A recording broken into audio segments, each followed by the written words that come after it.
Ito na. Napakaganda ng puknaw. Ipinangalan sa isang masarap na uba, na prutas. Hindi talaga. Naandun sa labas.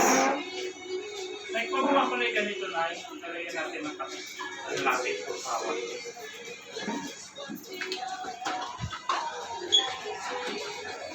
Puntahan natin. Para malaman natin kung ano yung niluluto niya.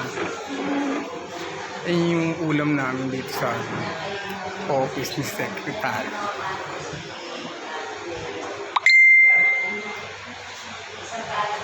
Ay, nahanap ka ni ano? Ni Basbas, ano?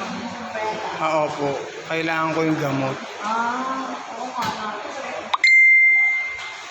Ano pala, ano? Punta po ako sa kanya mamaya. Baka mamaya ka pa.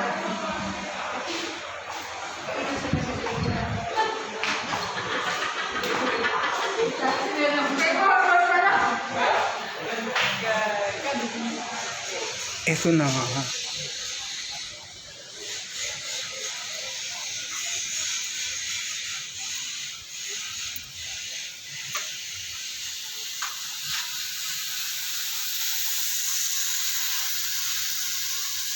Eh, napakiano mo nga ito mamaya. Diba? Pumasok ka.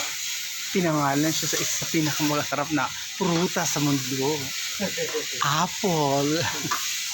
Dahil hindi mo kaya abot ng kalamal sila. Nagawa siya sa usalan. O yung patis pala namin.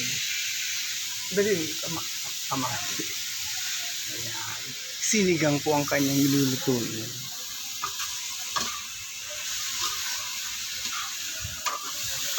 Request po kasi ito ni ni Bateng na Marga. ay ni Marga.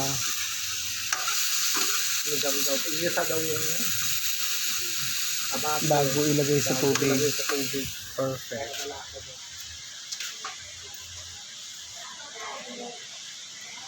May punto.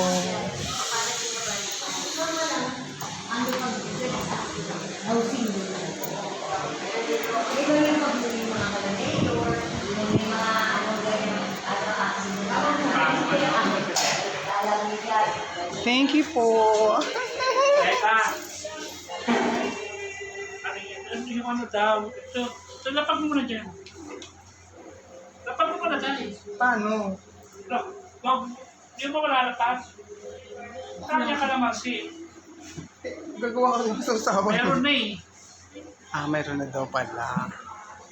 Wait lang, may